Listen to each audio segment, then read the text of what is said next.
Katakan sungguh besar Tuhan, sungguh besar pengorbananmu bagiku, terlalu dalam untuk dimengerti.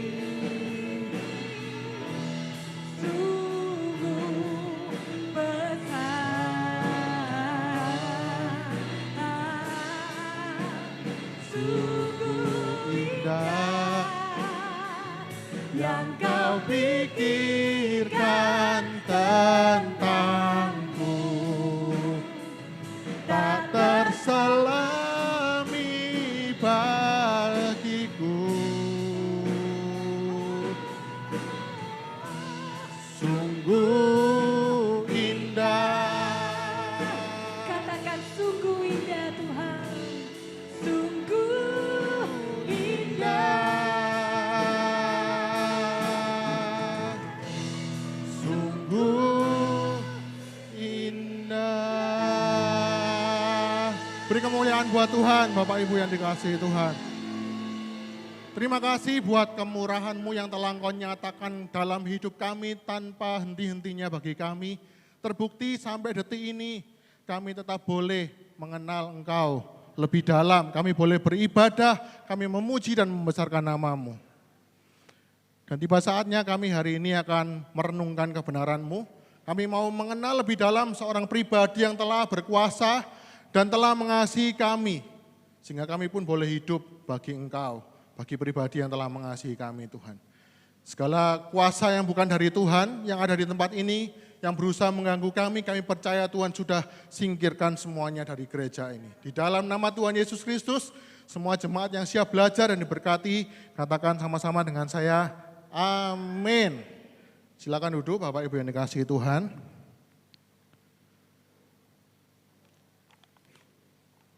Sekali lagi shalom. Saya percaya kita semua tetap ada dalam damai sejahtera dan kasih Tuhan di tengah segala keadaan yang kita alami. Amin. Terbukti sampai detik ini kita tetap bisa mengasihi Tuhan dengan kita beribadah di tempat ini. Hari ini Bapak Gembala melayani di GBI Blessing Center Panjang Jiwo. Kita juga berdoa supaya firman Tuhan juga diberitakan, diajar di sana. Hari ini saya mau memberikan tema khotbah saya hari ini adalah Allah yang Maha Kuasa. Sudah saya buat slide-nya. Allah yang Maha Kuasa. Ada lagunya El Shaddai dalam bahasa Ibraninya, El Shaddai. Tapi Bapak Ibu, biasanya kalau kita kenal Allah itu Maha Kuasa, kalau kita melihat Allah yang Maha Kuasa itu sebagai sebuah pribadi, seorang pribadi, dengan kacamata yang kita pakai, itu ya Allah Maha Kuasa nggak terlalu berarti dalam kehidupan kita. Kita ngomong, saudara percaya Allah Maha Kuasa? Yes, amin pasti. Allah kita sanggup melakukan segala sesuatu, amin. Tapi kalau kita cuma melihat Allah yang Maha Kuasa, pribadi ini, dengan kacamata yang salah, dengan kacamata kepentingan diri kita sendiri, maka Allah Maha Kuasa itu pasti cuma sebatas itu tok, dan saudara tidak bisa menemukan keindahan-keindahan yang lain dari Allah yang Maha Kuasa ini. Nah, hari ini saya mau menyampaikan beberapa aspek. Ini salah satu sifat Allah yang luar biasa yang dinyatakan oleh Allah sendiri. Betapa dia itu Allah yang benar-benar Allah yang Maha Kuasa. Nah, langsung saudara, apa sih Allah Maha Kuasa itu? Apa Allah Maha Kuasa itu? Hari ini saya memberikan cuma 4 poin dan sekaligus aplikasinya dalam kehidupan kita, bahwa pribadi yang kita sembah, yang kita layani hari ini, benar-benar adalah pribadi yang Maha Kuasa. Dan ternyata dia bukan cuma Maha Kuasa, tetapi dia juga Allah yang mengasihi kita dengan kuasanya tadi. Sehingga kita bisa hidup bagi dia, yes betul aku melayani Tuhan hari ini, benar, dia Allah yang Maha Kuasa, dia Allah yang bukan cuma Maha Kuasa, tapi juga Allah yang mengasihi kita. Amin? Amin. Nah, yang pertama saudara, kita baca di depan. Saya suka mengajak jemaat membaca. Yang pertama, kita baca sama-sama. Pertama, 1, 2, 3. Allah Maha Kuasa berarti Allah sanggup melakukan segala sesuatu, mengatasi segala ciptaan yang ada di dunia ini. Sekali lagi Bapak Ibu, Allah sanggup melakukan segala sesuatu, mengatasi segala ciptaan yang ada di dunia ini. Saya mau tanya Bapak Ibu, kalau hari ini Bapak Ibu mengalami sakit penyakit, Tuhan sanggup nggak memulihkan hidup kita? Sanggup ya. Saya pikir kalau sudah belajar firman, aduh dijebak apa ini? Dijebak apa ini pertanyaannya nih? Enggak ya saudara, untung semua jawab amin. Karena kalau mulai ragu-ragu, ini mau dijebak apa ya? Amin apa enggak ya ini ya? Jangan-jangan ini dijebak doktrinnya salah ini. Ya harus amin lah. Kalau saya ngomong hari ini juga Allah sanggup untuk menyembuhkan penyakit kita, pasti detik ini juga Allah sanggup. Amin. Kalau hari ini saudara punya masalah di dalam keluarga, Tuhan sanggup nggak pulihkan keluarga kita? Amin. Kalau hari ini kita punya kesulitan ekonomi, Tuhan sanggup nggak pulihkan detik ini juga kita akan diberikan kemenangan? Amin. Ya nggak boleh diamini kayak gini. Yang nggak boleh diaminkan kalau gini. Saudara percaya kalau saudara doa sungguh-sungguh, pasti Tuhan akan pulihkan keadaan kita. Nah itu saudara harus mikir, benar nggak? Tuhan janjikan seperti itu. Kalau hari ini saudara berikan yang terbaik buat Tuhan dalam persembahan, persepuluhan, bla bla bla. Kalau saudara tekun sungguh-sungguh berdoa, pasti Tuhan akan balikkan keadaan saudara. Itu saudara perlu tanda tanya besar. Benar enggak? Tuhan janjikan seperti itu. Kalau saya bilang, kalau saudara mengasihi orang lain, kalau saudara fokus dengan Tuhan, maka Tuhan itu akan berbalik fokus dengan masalah kita. Wah, tanda tanya besar. Berarti kita ini sebenarnya melayani siapa? Saya kan sudah berulang-ulang ngomong seperti ini. Kalau kita cuma melihat Tuhan demi mengurusi pergumulan kita, maka kita sebenarnya cuma memanfaatkan Tuhan. Ke Tuhan dulu, baru ke pergumulan kita. Benar enggak Bapak Ibu? Tapi kalau saya mau nyatakan kebenaran Allah sampai detik ini sanggup memulihkan keadaan kita, ya saudara harus tetap amin. Kalau enggak, saudara mau percaya sama siapa? Sama dukun? Ya ngapain? Bukan Allah yang hidup. Jadi sampai sekarang saudara harus tetap percaya bahwa tangan Allah itu sanggup memulihkan keadaan kita, apapun persoalan kita. Amin. Nah, Allah sanggup melakukan segala sesuatu, mengatasi segala ciptaan yang ada di dunia ini. Ini satu kekuatan di dalam kehidupan orang Kristen. Bagaimana kita benar-benar sungguh percaya bahwa Allah kita adalah Allah yang maha kuasa. Ini saya mau tunjukkan bukti-bukti bahwa Allah kita maha kuasa dalam aspek yang pertama ini ya Bapak Ibu ya. Berikutnya, kita percaya bahwa Allah berkuasa, Allah maha kuasa. Karena Alkitab mengatakan bahwa Allah berkuasa dalam segala sesuatu, termasuk hal yang paling kecil dan sepele. Ada orang ngomong, waduh mosok kita pakai baju aja Tuhan itu mengurusi hidup kita. Sampai ada orang yang pernah melecehkan ya kebenaran ini, dia ngomong, mosok Tuhan itu ngurusi sampai, maaf ya, entutnya kita tuh masih Tuhan ngurusi kita. Saya waktu dia ngomong itu cuma nguyu tok. Kamu belum tahu ya orang nggak bisa ngentut itu rasanya ya apa, nggak nangis minta Tuhan turun tangan sembuhkan dia. Bahkan sampai hal yang terkecil-kecil dalam kehidupan kita, Tuhan itu berdaulat di sana. Amin saudara. Saudara, saya ajak buka di dalam satu bagian firman Tuhan yang sangat menarik ya, di dalam Matius pasal yang ke-10 ayat yang ke-29.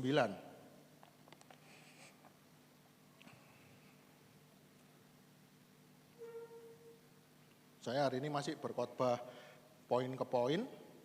Nanti mungkin dalam beberapa kesempatan saya akan mengubah format khotbah saya juga supaya kita lebih dalam lagi di dalam firman Tuhan. Matius pasal 10 ayat yang ke-29. Saya bacakan ayat sebelumnya 28. Ini sebelumnya ayatnya ini bicara gini. Matius 10 ayat yang ke-28. Dan janganlah kamu takut kepada mereka yang dapat membunuh tubuh, tetapi yang tidak berkuasa membunuh jiwa. Takutlah terutama kepada Dia yang berkuasa membinasakan baik jiwa maupun tubuh di dalam neraka. Ayat 29, bukankah burung pipit dijual 2 ekor seduit, namun seekor pun daripadanya tidak akan jatuh ke bumi di luar kehendak Bapamu. Nah ini kan saudara perhatikan ya, bukankah burung pipit dijual 2 ekor seduit. Jadi ada harga burung pipitnya berapa saudara? 1 duit, 2 ekor. Itu di Matius pasal yang 10 ayat 29. Kita buka di dalam Lukas pasal 12 ayat yang ke-6. Perikopnya sama ini. Saya bacakan saudara, bukankah burung pipit dijual 5 ekor 2 duit? Lebih murah enggak? Sungguh pun demikian, tidak seekor pun daripadanya yang dilupakan Allah. Alkitab kok bertentangan saudara. Yang pertama tadi harganya berapa? 2 ekor 1 duit. Yang ini 5 ekor 2 duit. Yang benar yang mana Bapak Ibu? Kok Alkitab bertentangan? Kok Alkitab bertentangan? Kalau kita nggak pernah mikirkan seperti ini, begitu ditanya kita akan ragu. Alkitab aja bisa salah. Jawabannya saudara, dua-duanya benar. Karena apa? Burung pipit itu kadang-kadang diobral. Loh sungguhan, burung pipit ini kadang-kadang diobral. Dengan kata lain, burung pipit ini tidak seberapa ada harganya. Tapi oleh Allah dipelihara. Apalagi kita. Amin Bapak Ibu. Apalagi kita. Kadang-kadang dijual 2 ekor 1 duit, kadang-kadang di ekor 5 ekor 2 duit. Barang ini enggak ada harganya, burung pipit ini. Tapi Allah itu perhatikan kehidupannya sampai detail. Itu harus kita percaya sampai saat ini. Apalagi persoalan-persoalan kita. Tuhan pasti sanggup tolong kita semua. Jangan pernah berhenti karena semakin kita dalam firman Tuhan, kita percaya kedaulatan Allah. Ya wes lah Tuhan, terserah engkau mau apa terjadilah dalam hidupku. Jangan. Justru karena kita tahu Allah itu mengurusi sampai hal yang detail, kita akan doa dengan lebih sungguh-sungguh. Kalau saya mau ceritakan pertolongan Tuhan, pasti sangat banyak saudara, Bapak Ibu pun pasti akan mengalami. Tapi berita buruknya, kadang-kadang pertolongan Tuhan atas hidup saya, itu berbeda dengan pertolongan Tuhan dalam hidup saudara. Nanti saya akan tunjukkan. Orang-orang kadang di gereja juga, kadang kesaksian juga nggak bijaksana. Kalau waktu kecelakaan pesawat itu, saya bersyukur saudara ya Tuhan itu tolong hidup saya. Saya itu mestinya berangkat pesawat itu jam 7, tapi alarm saya itu mati. Saya baru bangun jam 8, ternyata pesawatnya kecelakaan. Tuhan itu begitu mengasihi hidup saya. Dan saudara nggak bayangkan ya ngomong gitu tuh di depan keluarganya orang yang kena kecelakaan tuh gimana? Apa enggak Tuhan itu apa enggak mengasihi mereka juga? Iya kan? Nah kadang-kadang kita harus bijaksana juga melihat pertolongan Tuhan dalam hidup kita. Nanti saya akan tunjukkan bahwa ternyata Allah Maha Kuasa itu seringkali tidak seperti yang kita kira. Yang kedua berikutnya Bapak Ibu, Alkitab berkata,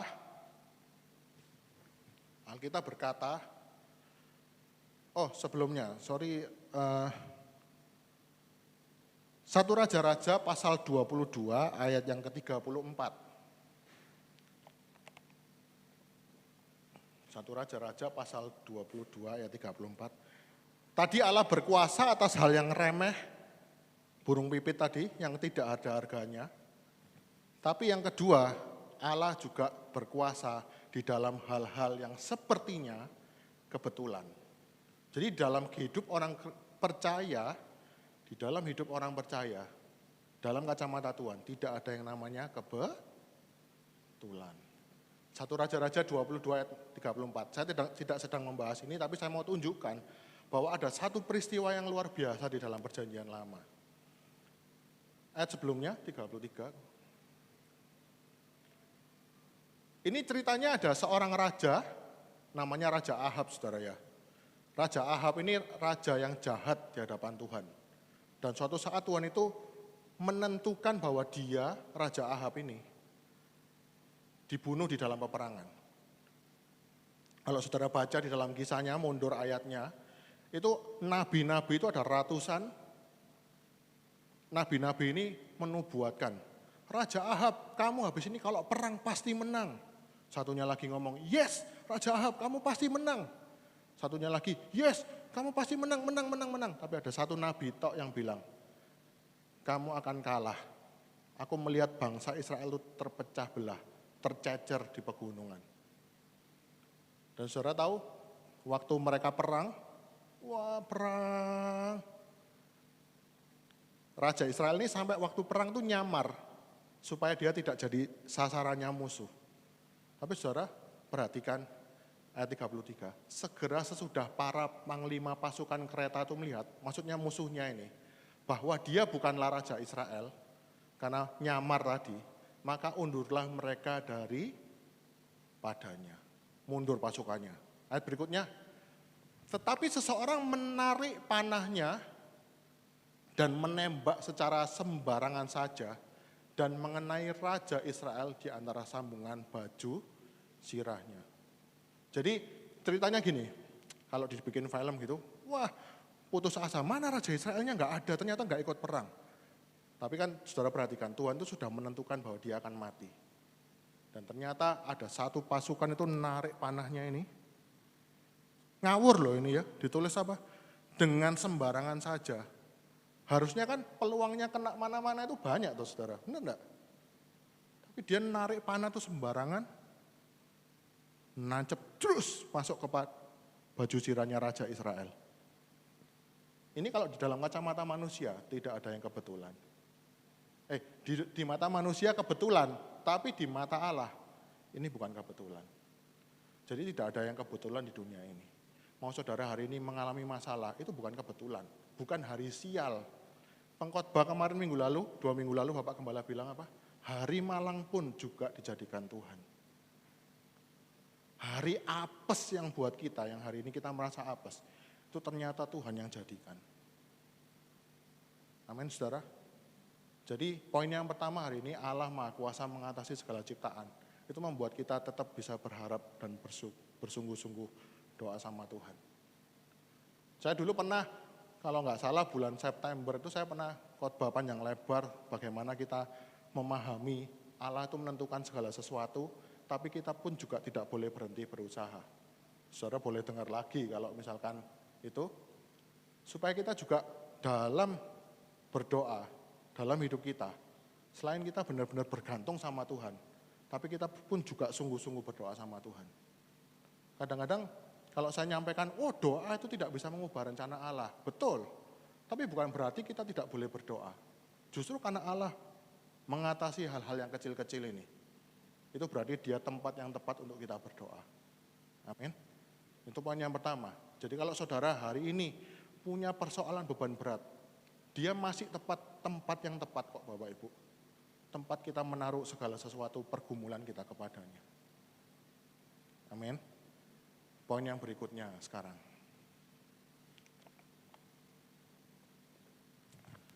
Nah, apa yang membuktikan Allah itu berkuasa melampaui segala ciptaan?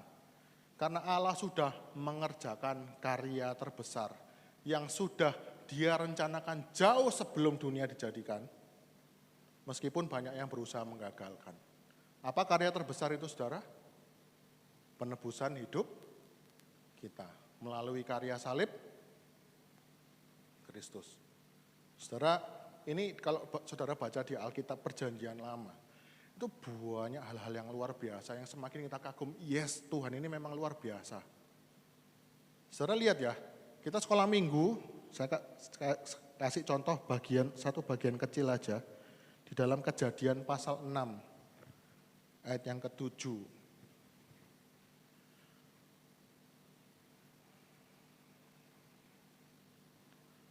Ini ceritanya manusia dianggap Tuhan itu semakin tambah jahat. Tambah jahat. Akhirnya Tuhan sampai ngomong gini, aku akan menghapuskan manusia yang telah kuciptakan itu dari muka bumi. Baik manusia, hewan, dan binatang-binatang melata, dan burung-burung di udara.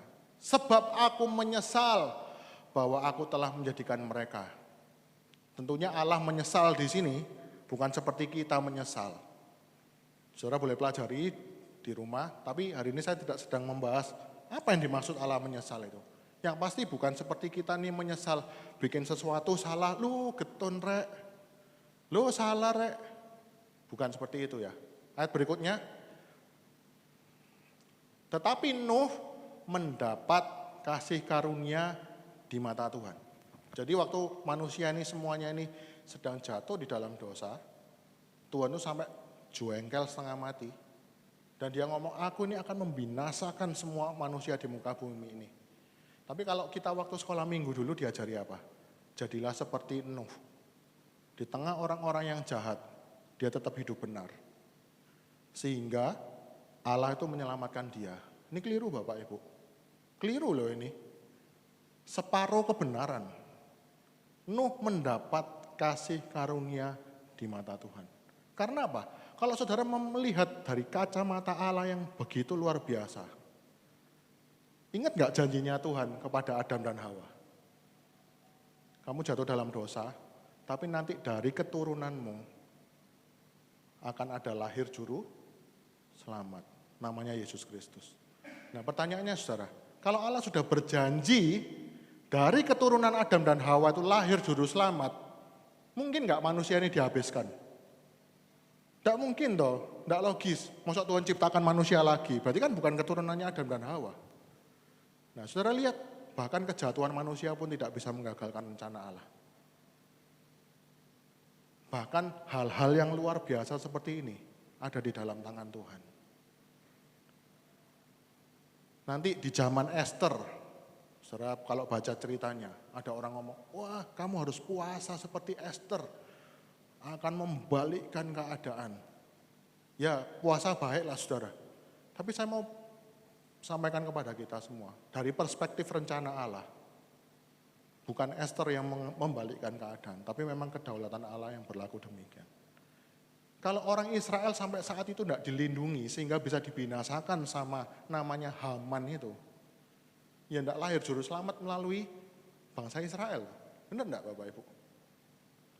Sehingga kita bisa yakin bahwa dari zaman sebelum dunia dijadikan, sampai penebusan kita terima di dalam karya salib Kristus, tidak ada satupun yang sanggup menggagalkan rencana Allah. Sehingga kalau hari ini saudara, Tuhan tuh ngomong, aku mengasihi kamu, maka tidak ada satupun yang menggagalkan kasih Tuhan itu dalam hidup kita. Amin saudara. Kalau saudara hari ini, aku memilih engkau sebagai hambaku, tidak ada satupun orang yang bisa menggagalkan. Apapun keadaan kita akan belajar nanti sama-sama. Bahwa Alkitab sudah mengatakan bahwa Allah kita adalah Allah yang Maha Kuasa. Sekali lagi, kalau saudara punya persoalan, pergumulan, saudara mulai ragu dengan Tuhan, datang kepada Tuhan. Karena dia adalah tempat yang tepat untuk kita berharap kepada Tuhan. Yang pertama, ini amennya gampang kalau yang pertama. Saya yakin amennya gampang.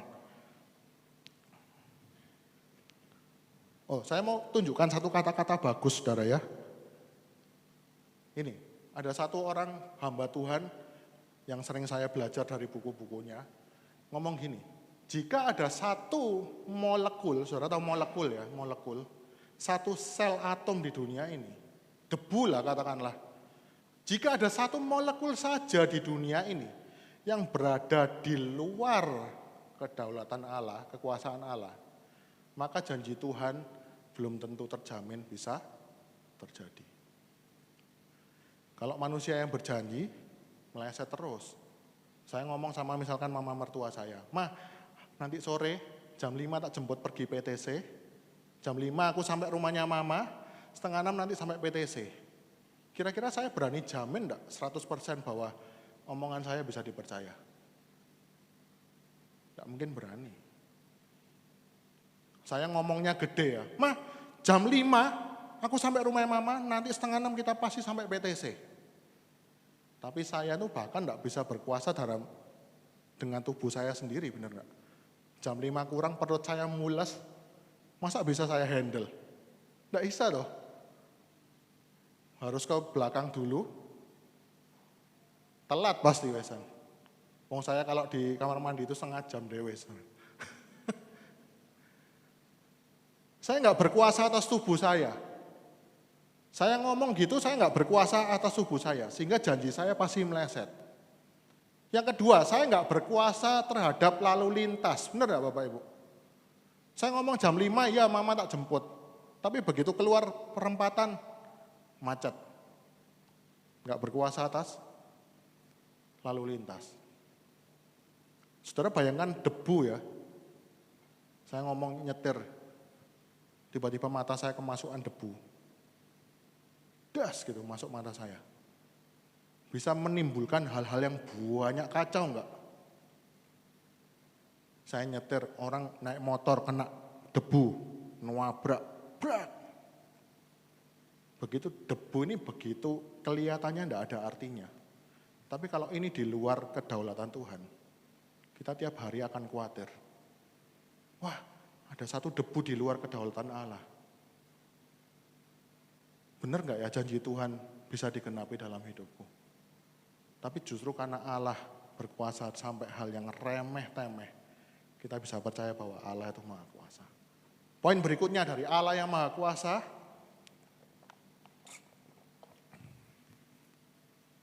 nah, jika hal yang sulit, bahkan mustahil sudah Allah buktikan berhasil, apalagi untuk masalah kita yang lebih remeh dari itu. Amin. Kalau Allah itu sudah merencanakan penebusan itu dari Kejadian sampai Maleaki, musuh-musuhnya banyak berusaha menggagalkan. Apalagi cuma mengatasi masalah kita yang remeh. Kalau dia mau detik ini pulihkan kita, dia pasti sanggup. Berikutnya, Allah yang Maha Kuasa. Nah, ini yang mulai agak kita mikir mengaminkannya, saudara ya. Saya ajak baca sama-sama, Allah Maha Kuasa. Kedua berarti 1, 2, 3, Allah Maha Kuasa berarti dia tidak wajib bekerja menurut cara-cara yang kita sangka. Bahkan dia dapat bekerja bertentangan dengan ekspektasi atau selera kita. Kalau yang tadi pertama, saya misalkan, wah jemaatnya banyak gitu. Saudara percaya Allah kita, Allah yang sanggup. Pasti aminnya gampang. Tapi kalau yang kedua ini, saya mau tunjukkan bahwa kalau kita percaya Allah sungguh-sungguh Maha Kuasa, berarti caranya itu tidak harus sesuai dengan yang kita mau. Masuk akal enggak Bapak Ibu? Kalau Allah itu wajib caranya menolong kita harus seperti ini, seperti ini, seperti ini, seperti ini. Berarti Allah itu pasti bukan Allah yang Maha Kuasa. Bahasa Cinanya apa? Cengli toh. Cengli toh ini Bapak Ibu. Kalau Allah Maha Kuasa, berarti Allah tidak wajib bekerja menurut pikiran kita. Tadi aminnya, yes amin.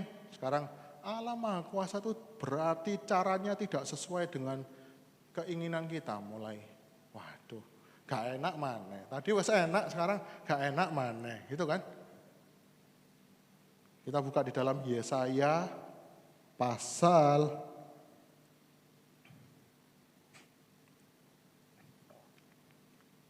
55 ayat yang ke-9.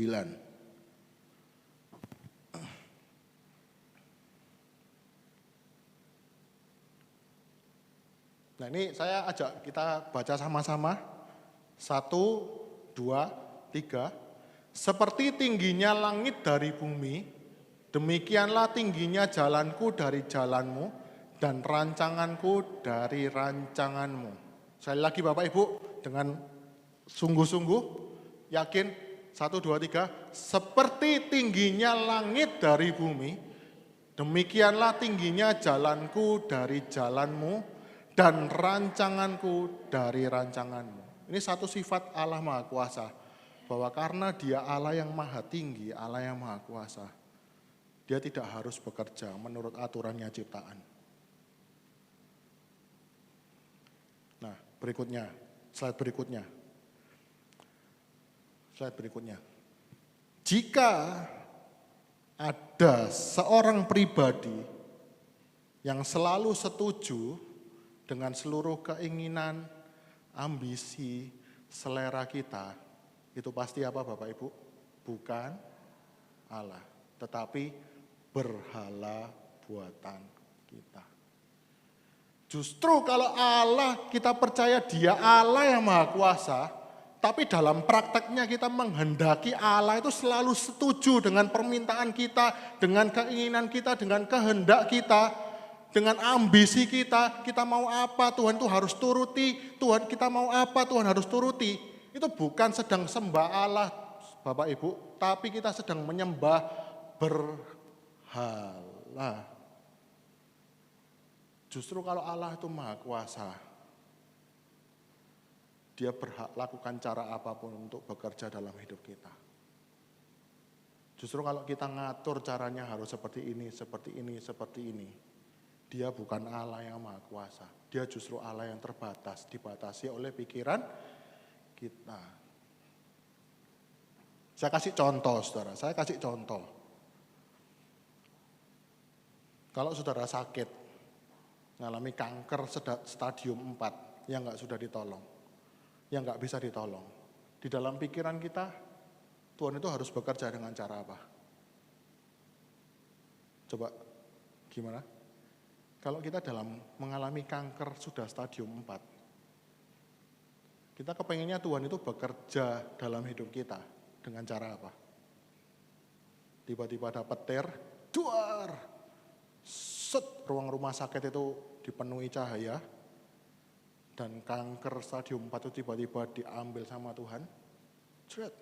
Besoknya dicek, Bu, mujizat loh ini, kankernya ibu bersih. Poin pertama tadi, Tuhan kalau mau lakukan seperti itu sanggup enggak? Sanggup. Tapi harus apa enggak dengan cara seperti itu?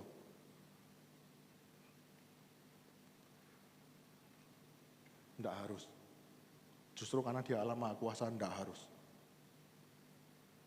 Di perjanjian lama, saudara ya, di perjanjian lama, Daniel, orang yang sungguh-sungguh takut sama Tuhan, ketika dia hidup benar, dicampakkan ke mulut singa, di gua singa, dan singa-singanya ditutup mulutnya sama Tuhan, enggak makan dia. Itu kuasa Allah sungguh-sungguh. Ada pendeta ngomong gini, kalau Tuhan yang Anda sembah, Tuhan yang sama yang sanggup untuk menutup mulut-mulut singa di dalam kitab Daniel, maka Dia juga Allah yang sama sanggup menutup mulut-mulut orang yang menghina saudara. Ini khotbah apa sih saudara? Maksudnya singa ditutup, dia ngomong, orang-orang yang menghina saudara nanti itu bagaikan singa-singa yang Tuhan juga akan tutup mulutnya karena Tuhan akan memberkati saudara. Duh, saya sangat percaya bisa. Tapi saudara perhatikan, di zaman Roma, zaman Rasul Paulus, Tuhan nggak tutup mulut singa loh saudara. Bahkan orang-orang pilihan Tuhan banyak dimakan singa. Pernah nyadari hal-hal seperti ini enggak? Di perjanjian lama, singa ditutup mulutnya. Di perjanjian baru, orang-orang pilihan yang sungguh-sungguh sama Tuhan, yang memberitakan kebenaran, dimakan singa loh. Apakah Allah kehilangan kuasa? Enggak. Justru melalui mereka dimakan singa, berita keselamatan untuk kita itu bisa sampai.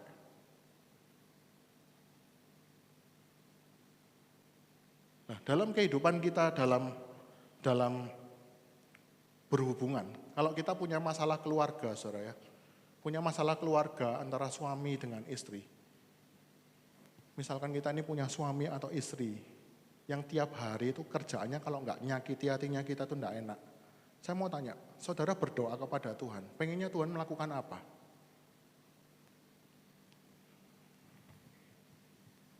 Ada Aaron belum menikah, kira-kira nanti kalau misalkan punya istri atau suami yang ternyata nanti pernikahan kita maaf kurang bahagia, ketemunya sama suami atau istri yang tiap hari selalu menyakiti kita. Kita percaya Allah Maha Kuasa, yes. Tapi kita kepengennya Tuhan itu melakukan apa? Kalau saya, saudara, dulu berpikir, kalau saya punya istri, punya orang-orang di sekitar yang tiap hari selalu menyakiti saya, yang saya pikir apa?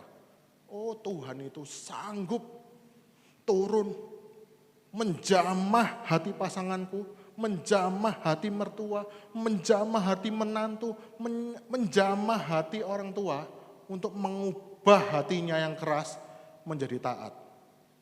Benar enggak? Kalau kita punya suami atau istri yang tiap hari kerjaannya nyakiti, kita sangat percaya Allah itu sanggup kan mengubah hati pasangan kita. Tapi pertanyaannya saudara, apakah Tuhan harus mengerjakan seperti itu? Jawab enggak, nyabot. Enggak. Yang kadang-kadang Tuhan lakukan, dia enggak ubah hati suami atau istri saudara. Yang diubah siapa? Hati kita. Makanya saudara, di dalam hidup kita, kenal Tuhan lebih dalam. Kita doa tiap hari, Tuhan roh di dalam suamiku ini yang kayak gini nih. Roh bajingan ini, maaf ya. Roh bajingan aku tengking dalam nama Yesus. Roh kurang ajar, roh selingkuh, aku tengking dalam nama Yesus. Tapi ternyata kalau Tuhan itu enggak mau mengubah hatinya suami Anda, istri Anda. Dan ternyata Tuhan itu yang mau mengubah hati kita. Supaya kita bisa tetap kuat dan melayani dia terus-menerus. Bisa enggak?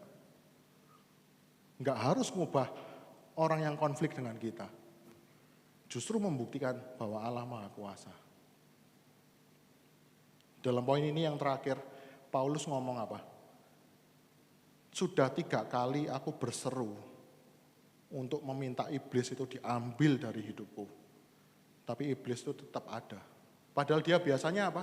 Kalau ada orang kerasukan setan, dalam nama Yesus pergi. Setannya pergi. Ada orang mati, dalam nama Yesus bangkit. Bangkit enggak? Bangkit. Tapi dia waktu dalam pergumulan, Tuhan enggak bekerja dengan cara-cara yang dia duga. Tuhan bekerja dengan cara apa? Membiarkan orang roh jahat yang mengganggu Paulus itu. Supaya Paulus belajar rendah hati. Jadi setannya enggak diusir. Keadaannya Paulus enggak berubah. Tapi hatinya yang diubah. Jadi mulai hari ini kalau saudara mulai putus asa mendoakan suami atau istri, saudara mulai ganti doa kita. Suami istriku Tuhan, kalau engkau enggak mau ubah, bukan enggak bisa ya. Kalau Tuhan enggak mau ubah hati suami dan istriku yang menyakiti, ubah hatiku. Supaya aku tetap bisa melayani, karena engkau pun sudah mengasihi aku. Ini menjadi kekuatan kita saudara. Kalau kita diomongi sesuatu yang bukan Injil, diomongi, sudahlah kamu layani suamimu terus, nanti dia akan berubah, dia akan nanti jadi baik kepada kamu. Loh iya kalau berubah saudara, mau sampai kapan?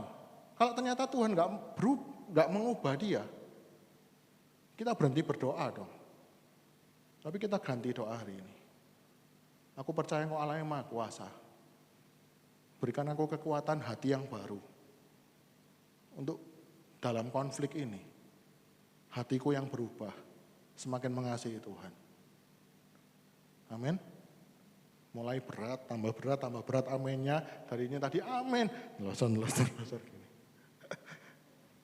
Tapi ini kebenaran saudara, kebenaran ini.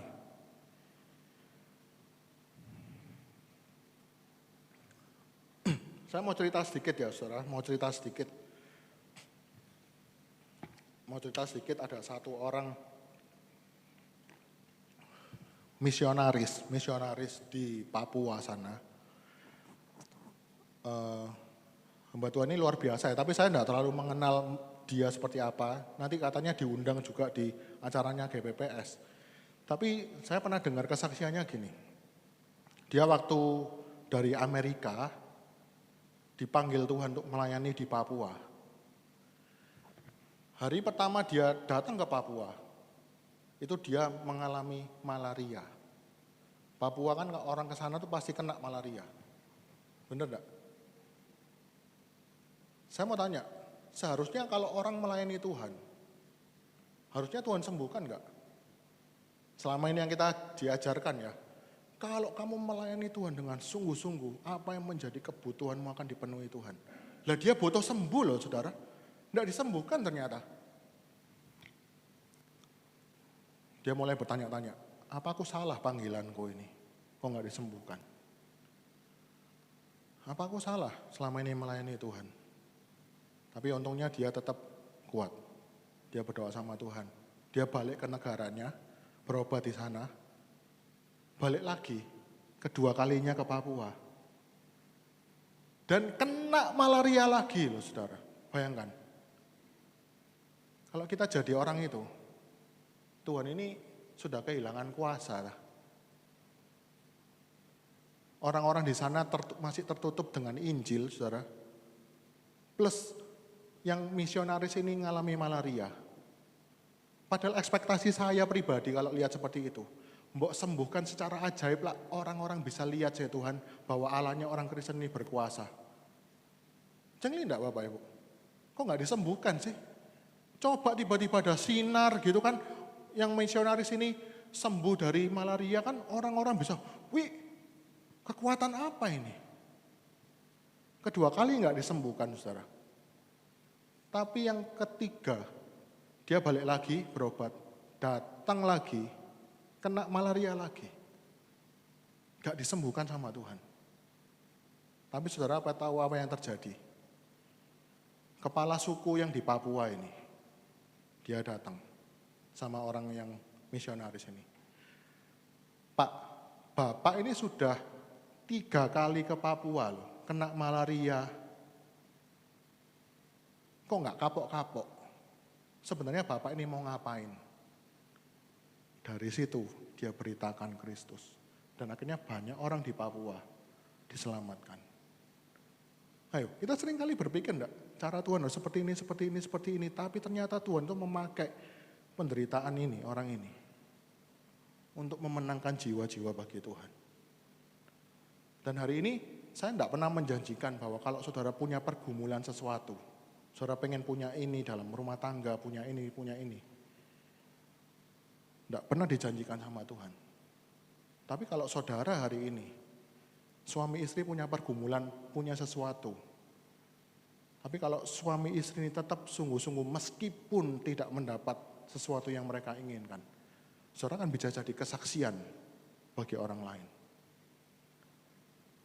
Ada ayatnya saya lupa catat bahwa penderitaan yang kita alami di dunia ini kadang-kadang tidak diangkat Tuhan supaya kita juga bisa menghibur orang lain yang mengalami persoalan yang sama. Ini sesuatu yang luar biasa, seringkali kita nggak pikir. Ternyata kadang-kadang hidup kita dipakai Tuhan, masalah-masalah kita, supaya kita bisa menguatkan orang lain. Kamu kok bisa sih suami istri tetap rukun kemana-mana sukacita, padahal kamu ini nggak dikasih ini, padahal kamu nggak memperoleh ini, padahal kamu nggak punya duit, kamu nggak punya ini. Melalui saudara, orang yang tanya situ, waktunya kesempatan untuk memberitakan Injil bagi mereka. Ya karena saya menikah bukan saya pengen mendapatkan ini. Saya menikah supaya Kristus dinyatakan melalui rumah tanggaku. Amin. Mulai kita ubah pola pikir kita tentang Tuhan.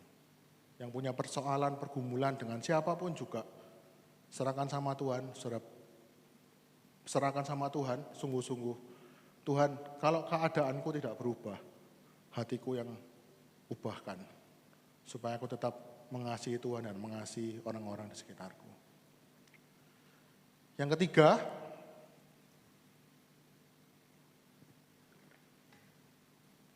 Allah Maha Kuasa, aspek yang ketiga, Allah benar-benar Maha Kuasa, berarti hanya Dia yang memiliki kuasa yang tidak terbatas. Itu artinya kita tidak maha kuasa dan terbatas.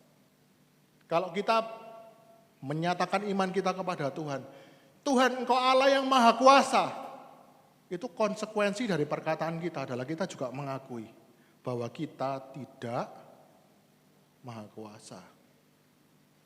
Ini permainan kata apa? Bukan permainan kata ini saudara. Karena sejak manusia di Taman Eden, mereka tidak mau sadar bahwa dia adalah manusia yang tidak maha kuasa. Dan sumber persoalan kita hari ini, apapun juga, dimulai ketika kita tidak sadar siapa diri kita adalah manusia yang terbatas. Jadi kalau kita percaya Allah itu maha kuasa, berarti kita tidak maha kuasa. Saya kasih contoh saudara, dalam hidup kita sehari-hari. Kenapa hari ini operasi plastik lagi viral dan naik daun? Karena manusia tidak mau sadar bahwa dirinya ini ada batasnya. Betul enggak? Manusia mau bayar berapapun supaya kulitnya tetap kenceng. Karena dia tidak sadar bahwa dirinya bukan Tuhan. Ya kalau untung-untung saudara operasinya berhasil ya tambah ayu kayak orang-orang Korea. Kalau enggak, jadi apa mukanya tambahan? Itu yang sederhana loh. Ada orang-orang, maaf ya, mulai usia 50 ke atas, 60 tahun ke atas. Dia akan mulai merasa kesulitan untuk memahami kenyataan bahwa dirinya semakin tua. Ini benar loh. Seringkali ada perubahan mental di dalam kehidupan manusia. Ini bukan dalam firman Tuhan, tapi penelitian di luar sana. Mulai 50-60 tahun. Manusia itu mulai kesulitan memahami realita bahwa dirinya tambah tua. Tidak seperti dulu lagi. Punya istri, punya suami, kepengennya apa? Istrinya selalu awet muda, selalu suaminya tetap awet muda seperti dulu. Nggak mau menolak istrinya tambah tua. Sampai ada yang ngomong gini, cerita lucu. Ibu nyapu-nyapu, ibu setengah bayar nyapu-nyapu, suaminya duduk-duduk. Suaminya tanya gini, Bu, umurmu ini saiki piro sih Bu? 50 Pak, apa sih kok takut umurku? Enggak, bae iso dijolno selawean loro. Ini realita loh saudara. Padahal kalau mau suaminya itu tetap awet muda, istrinya tetap awet muda, gampang. Tinggal tiap hari itu gerosno kencur tuh loh saudara. Suruh pakai mandi, pasti awet muda. Soalnya apa? Wah istri saya masih bau kencur gitu. Ini guyonan saudara. Tapi memang dunia ini, manusia kita ini tidak sadar bahwa dirinya bukan Allah. Orang yang khawatir tiap hari khawatir. Karena dia tidak sadar bahwa dirinya bukan Allah. Dia mau kontrol segala sesuatu, masa depan mau dikontrol. Boleh mempersiapkan, boleh. Sangat boleh. Jangan sampai saudara bilang, oh Yohanes anti mempersiapkan masa depan. Ya gila saya saudara. Tapi manusia ini ada yang mau mengontrol segala sesuatu. Ini diurus, ini dikuatiri, ini diurus, ini urus. Jebol otaknya saudara, sungguhan. Ya kalau harddisk itu bisa di-upgrade lah. Otak saudara mau di-upgrade kayak apa? Tiap hari khawatir, anakku nanti masa depannya apa ya, anakku ini masa depannya apa ya, nanti jodohnya apa ya, nanti pasangan hidupnya apa ya, tiwasan nanti soro hidupnya, nanti tiwasan kawin sama orang yang salah. Saudara pokoknya lakukan tanggung jawab saudara, kenalkan dia sama Tuhan. Sudah, selebihnya serahkan sama Tuhan. Masa depannya anak saudara. Yang penting saudara ini sudah lakukan tugas saudara sebagai orang tua. Kenalkan anak saudara kepada Tuhan.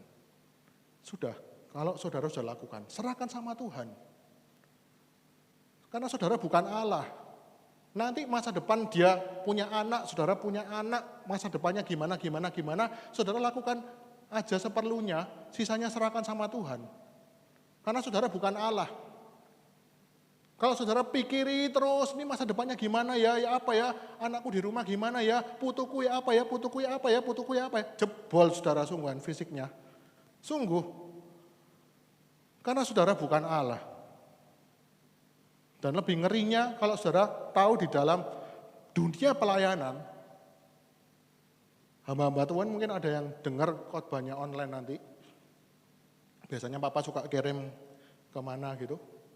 Saya mau katakan kepada kita semua, di gereja, yang membuat pelayanan itu jadi kacau.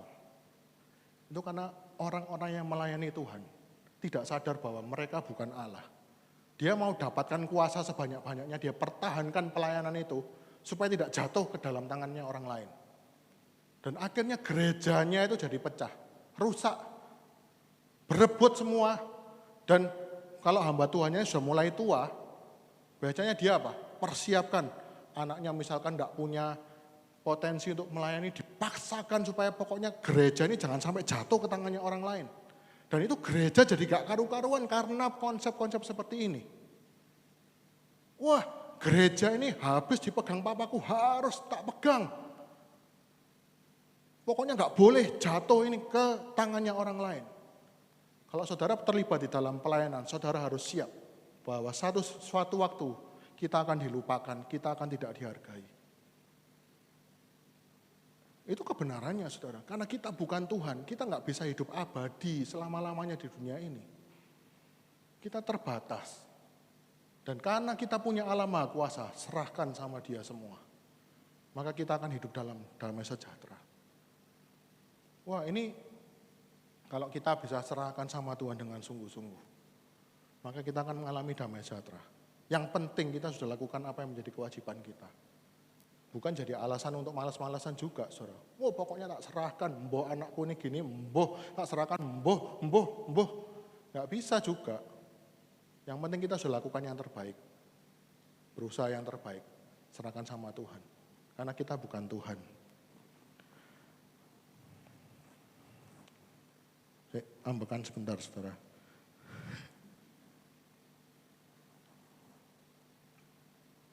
Oke.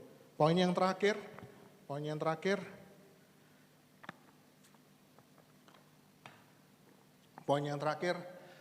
Allah Maha Kuasa, berarti keempat, kita baca sama-sama saudara, ini yang paling indah buat kita. Dalam doa saya ngomong, Allah itu bukan cuma Allah yang Maha Kuasa, tapi Allah yang mengasihi kita. Dengan cara apa? Allah Maha Kuasa justru dibuktikan ketika Dia mampu meletakkan kekuasaannya untuk melayani dan menyelamatkan musuh-musuhnya dari kebinasaan. Jadi ini aspek yang seringkali enggak kita tahu dari Allah kita yang Maha Kuasa ini. Justru karena Allah itu Maha Kuasa, Dia bisa rela membatasi kekuasaannya untuk melayani dan menyelamatkan musuhnya. Ini suatu hal yang indah yang tidak dimiliki oleh iman-iman agama lain. Karena apa? Hanya di dalam kekristenan, Allah yang punya kuasa yang tidak terbatas. Justru karena Dia Maha Kuasa, Dia rela membatasi kekuasaannya untuk menyelamatkan orang-orang yang menjadi musuhnya. Kebalikan dengan manusia enggak Bapak Ibu? Manusia ini berangkat dari keadaan yang tidak punya apa-apa. Dia kejar sedemikian rupa. Berbagai macam kekuasaan, pengakuan. Dan dia pegang erat-erat kekuasaan itu untuk mendapatkan segala sesuatu yang dia mau. Tapi kalau Allah lain, Dia berangkat dari kuasa yang tidak terbatas. Dia tinggalkan kekuasaannya untuk melayani kita semua, menyelamatkan kita semua. Ini satu paradoks yang luar biasa. Kalau manusia itu justru kita punya kekuasaan, kita punya hak, kita punya wewenang, kita punya kuasa, dan kita pegang erat-erat sampai kita nggak mau lepaskan demi melayani Tuhan. Kita bukan orang yang berkuasa Bapak Ibu, tapi justru orang yang diperbudak oleh kekuasaan. Allah kita untungnya bukan Allah yang maniak kekuasaan, tapi Allah yang benar-benar maha kuasa. Dibuktikan ketika Dia memutuskan mengasihi kita yang adalah umatnya. Dia justru rela menaruh kekuasaannya itu untuk melayani kita. Untung Allah itu bukan manusia. Tapi justru Allah kita ini Allah yang maha kuasa. Karena Dia juga mengasihi kita. Dia tinggalkan kekuasaannya. Kalau di dalam doktrin, Dia bukan berhenti jadi Allah, tapi membatasi kekuasaannya untuk menjadi manusia sama seperti kita. Ini penerapannya apa sih dalam kehidupan kita Bapak Ibu? Saya mau tanya, kalau suami istri, salah satu bikin salah, misalkan saya, istri saya bikin salah. Hak saya ini, kalau istri saya berbuat salah, hak saya ini apa hak saya? Menerima permintaan maaf, benar enggak? Benar enggak Bapak Ibu? Kalau orang lain salah sama saya, hak saya ini menerima permintaan maaf, benar enggak? Untungnya Tuhan itu enggak kayak gitu. Tuhan itu enggak nunggu manusia datang kepada Tuhan, tapi Dia yang datang, melepaskan haknya, supaya bisa berdamai dengan kita. Meninggalkan hak dan kuasa untuk melayani kita. Itu yang membuktikan justru Allah kita ini Allah yang benar-benar maha kuasa. Dia bisa membatasi kekuasaannya sendiri untuk melayani kita. Makanya saudara, ada satu hamba Tuhan yang kata-katanya saya ingat sampai sekarang, terutama buat orang-orang yang mau menikah atau sedang di dalam rumah tangga. Dia ngomong seperti ini, pernikahan Kristen itu bukan pernikahan dengan sistem mencari jalan tengah di dalam konflik. Tapi pernikahan Kristen adalah yang kuat menanggung yang lemah. Kalau jalan tengah itu gini loh, saya konflik sama istri ya. Sudah, aku lakukan ini. Terus kok enaknya menengah ya? Yang mau lakukan apa? Kan maksudnya ketemu di tengah-tengah toh. Aku melakukan ini, istri melakukan ini, ketemu di tengah-tengah. Itu kan filsafat dunia seperti itu. Tapi masalahnya, berita buruknya, semua orang itu pasti akan sudah merasa di tengah. Semua orang itu pasti sudah merasa melakukan segala sesuatu untuk pasangannya. Semua orang, istri sudah ngomong, aku ini wes kurang opo sama suamiku. Suami aku ini kurang opo sama istriku. Kok nggak mau ke jalan tengah, kok nggak mau ke tengah. Kok karepe dhewe, kok aku asing harus ngalah terus. Itu Tuhan yang kerjakan seperti itu loh. Apa namanya kalau nggak Tuhan itu merendahkan diri? Bukan nunggu di tengah-tengah manusia loh. Oh langit, Tuhan turun tengah-tengah, manusia yang harus cari Tuhan tengah-tengah. Bukan, justru itu aplikasinya untuk pernikahan Kristen. Bagaimana Allah itu yang tinggi, rela melepaskan hak untuk melayani manusia yang hina. Ini luar biasa yang nggak ada. Maksudnya saudara kalau misalkan dinasihati seperti ini, saudara nggak ada dorongan untuk bagaimana berubah pola pikir dalam rumah tangga. Ya nggak tahu dengan cara apa lagi saudara. Karena memang pernikahan Kristen itu hubungannya seperti Kristus dengan jemaat.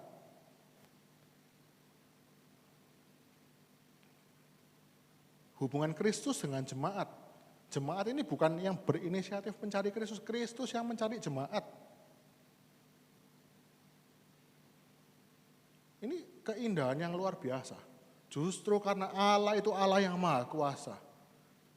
Dia justru sanggup membatasi kekuasaannya untuk melayani orang-orang yang menyakiti hatinya. Dan saudara, saya nggak habis pikir sampai detik ini kekristenan itu dihina-hina.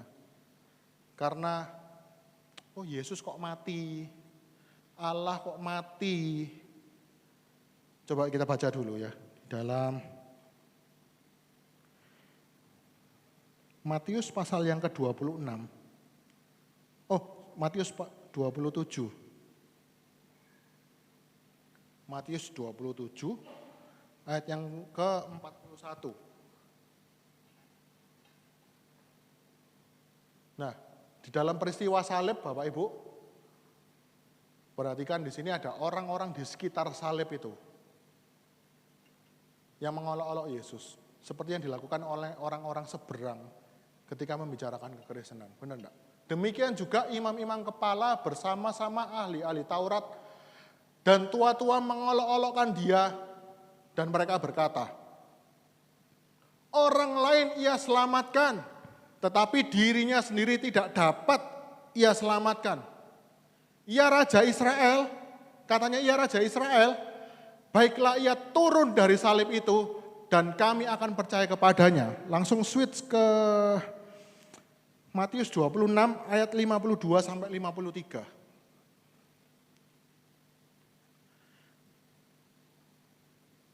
Maka kata Yesus kepadanya, masukkan pedang itu kembali ke dalam sarungnya, sebab barang siapa menggunakan pedang akan binasa oleh pedang. Berikutnya, atau kau sangka bahwa aku tidak dapat berseru kepada Bapakku, supaya ia segera mengirim lebih dari 12 pasukan malaikat membantu aku. Ini ceritanya gini Bapak Ibu, Yesus waktu di dalam Taman Getsemani, waktunya dia ditangkap, dibela sama Petrus. Petrus ngayunkan pedangnya, das, imam-imam kepala itu sampai putus telinganya. Baca ya saudara ya. Dan Yesus ngomong apa? Sudah, nggak usah bela aku. Kalau aku nih mau minta tolong sama Bapakku yang di surga untuk ngirim sepasukan, amblas kamu semua. Yesus ngomong gitu saudara. Berarti dia sebenarnya punya kuasa enggak? Punya. Dan anehnya, di dalam kayu salib, waktu dia disalib, imam-imam dan ahli Taurat ngomong gini, kalau dia tuh maha kuasa, harusnya dia menyelamatkan dirinya sendiri, turun dari salib dan menyelamatkan aku.